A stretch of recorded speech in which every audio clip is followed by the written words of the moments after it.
दुनिया में मंदी का दौर चल ही रहा है कि इसी बीच एक और खबर सामने आ रही है। Well, there's more bad news in store for Google employees. The tech giant CEO things are. इस लड़की को सुबह इसके बॉस से फोन आता है कि वो जल्दी से न्यूज़ देखे। ये लड़की न्यूज़ देखती है कि गूगल ने 12,000 एम्प्लॉइज को निकालने का डिसीजन लिया। मंदी का दौर चल ही रहा है कि इसी बीच एक और खबर सामने आ रही है। छटनी में कंपनी से 12,000 एम्प्लॉइज निकाले जाने वाले हैं। जब वो अपना ऑफिस का लैपटॉप ओपन करती है तो वो देखती है कि वो उस लैपटॉप को एक्सेस नहीं कर पा रही है, क्योंकि ये उसके ऑफिस का लैपटॉप था। ये ऑफिस था गूगल और ये गूगल की एम्प्लॉय थी। ये बहुत रोती है, इवन उसकी बॉस भी उसके साथ फोन में रोती है। ऐसे ही बहुत से एम्प्लॉयज थे जिन्हें मैसिव ले ऑफ के टाइम में निकाल दिया गया। कोई माँ मैटरनल लीव में थी और रात के 3 बजे अपने बच्चे को फीड कर रही थी, उस वक्त उसे निकाल दिया गया। तो कोई नया IIT इंजीनियर अभी इंडिया से कनाडा पहुंचा ही था कि मेटा यानी फेसबुक ने उसे निकाल दिया। अब ये बहुत ही इमोशनल स्टोरीज है, लेकिन इससे लर्निंग ये है कि आज के अनप्रेडिक्टेबल टाइम में हम एक इनकम स्ट्रीम के ऊपर डिपेंडेंट नहीं रह सकते, क्योंकि अगर वो इनकम स्ट्रीम बंद हो गई तो लाइफ एकदम हॉट हो जाएगी। तो इस वीडियो में हम 5 एसेट्स देखेंगे जो हमें बताएंगे कि हम कैसे अपनी इनकम स्ट्रीम्स बना सकते हैं। हम सबने रॉबर्ट कियोसाकी की ये कैश फ्लो क्वाड्रेंट बुक जरूर पढ़ी है, और इन 4 क्वाड्रेंट में से 2 क्वाड्रेंट है बिजनेस और इन्वेस्टर। यानी अगर हमें रिच बनना है तो हमें इन दोनों क्वाड्रेंट में प्ले करना पड़ेगा, चाहे एक में प्ले करें या दोनों में प्ले करें। तो इसमें क्वाड्रेंट है आय, मीनिंग इन्वेस्टमेंट। मैं आपको अपना एक एग्जांपल देता हूँ इन्वेस्टमेंट से रिलेटेड। हम सब नेटफ्लिक्स तो देखते हैं, लेकिन इसमें कोई इन्वेस्ट करने का नहीं सोचता। अब हुआ गया था कि 2022 में पहली बार जो पेइंग सब्सक्राइबर हैं नेटफ्लिक्स के, वो कम हो गए। अब ऑब्वियसली पेइंग सब्सक्राइबर कम हुए हैं तो उसका जो शेयर प्राइस है वो तो गिरना ही था, लेकिन लोगों ने कुछ ज़्यादा ही रिएक्ट कर दिया और उसका जो शेयर प्राइस था वो अपनी पीक से ऑलमोस्ट 50% से भी कम हो गया। और इस वक्त मैंने इसमें 2 लाख रुपये इन्वेस्ट कर दी और विद इन एन ईयर मुझे 106% का रिटर्न मिल गया। यानी जो पैसे थे वो डबल हो गए, 4 लाख से भी ज़्यादा। अगर कॉन्टेक्स्ट के लिए मैं आपको समझाऊं तो अगर आपको अपने 2 लाख रुपए 4 लाख रुपए में कन्वर्ट करने हैं 7% के हिसाब से, जो कि ऑलमोस्ट अभी FD का रेट है, तो इसके लिए आपको 10 साल लग जाएंगे। ऑलमोस्ट सेम चीज़ हुई फेसबुक के साथ, जिसमें अगेन पैसे डबल हो गए। अमेजॉन के साथ हुआ, जिसमें 45% का इंक्रीज़ हुआ। गूगल के केस में जो इन्वेस्टमेंट थी वो 2% से कम हो गई, लेकिन जो ओवरऑल पोर्टफोलियो है उसमें जो रिटर्न है दैट इज़ 80%।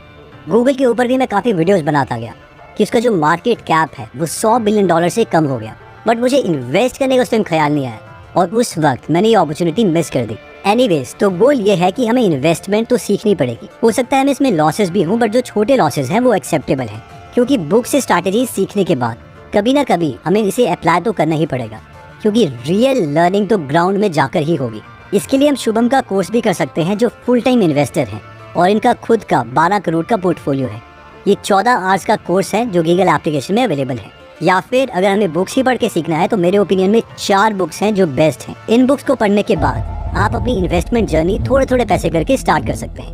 पहली 3 बुक है पीटर लिंच की, learn to earn, one upon the Wall Street, beating the street, और चौथी है little book on common sense investing by John Bogle. पहली 3 बुक्स हमें सिखाती है कि इंडिविजुअल स्टॉक्स में हम कैसे इन्वेस्ट कर सकते हैं, जो सबसे रिस्की हो सकता है, और जो चौथी बुक है वो हमें बताती है कि इंडेक्स फंड में हमें क्यों इन्वेस्ट करना चाहिए। तो जिन्हें नहीं पता, तो इंडेक्स फंड का मतलब है कि एक रूल है और उसी के अकॉर्डिंग हम इन्वेस्ट करेंगे। अगर हम निफ्टी 50 इंडेक्स फंड की बात करें तो जो इंडिया की टॉप 50 कंपनीज हैं उसमें उसके मार्केट कैप के अकॉर्डिंग इन्वेस्टमेंट होती रहती है। इसके ऊपर मैंने डिटेल में वीडियो बनाई है, जिसका लिंक मैं फर्स्ट कमेंट और डिस्क्रिप्शन में दे दूंगा। दूसरा एसेट जो हम क्रिएट कर सकते हैं वो है फ्रीलांसिंग। इनका नाम है सदाम कासिम और ये सतीश के वीडियोस चैनल में आए थे, और ये फ्रीलांसिंग से सिर्फ अपवर्क से ही 40 लाख रुपए अभी तक कमा चुके हैं। इन्होंने इस वीडियो में एज ए फ्रीलांसर बताया है कि किस तरीके से ये प्रोजेक्ट लेते थे।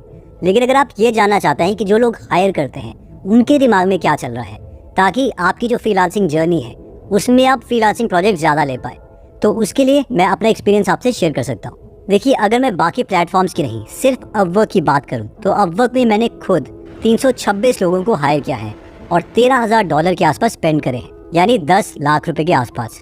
तो देखिए, मैं फ्रीलांसर को जब हायर करता हूँ तो मैं सिर्फ 4 स्टेप्स फॉलो करता हूँ। Step 1, have they read the job description. तो जब भी मैं जॉब डिस्क्रिप्शन लिखता हूँ मैं उसमें कुछ ऐसा लिख दूंगा ताकि मुझे ये पता चल जाए कि उस फ्रीलांसर ने जॉब डिस्क्रिप्शन पढ़ी भी है कि नहीं। फॉर एग्जाम्पल, अगर आप ये जॉब डिस्क्रिप्शन देखोगे तो यहाँ पर मैंने फ्रीलांसर के लिए ये चीज़ लिखी है कि अगर आपने मेरी जॉब डिस्क्रिप्शन पढ़ी है तो आप लिखिए येस आई लव बुक्स। देखिए होता क्या है कि अगर 100 लोग हैं तो इनमें से 50 लोग तो जॉब डिस्क्रिप्शन पढ़ेंगे नहीं, जिसकी वजह से इनके पास जो ऑलरेडी रिप्लाई है वो ही कॉपी पेस्ट कर देते हैं, और जो हायर कर रहे हैं उन्हें बहुत आसानी हो जाती है कि इन 50 लोगों को आप इस तरीके से ही रिजेक्ट कर दो। तो फर्स्ट लर्निंग आपके लिए ये है कि कभी भी जब आप अप्लाई करते हैं तो एक्चुअल में जॉब को पढ़िए और उस तरीके से अप्लाई कीजिए।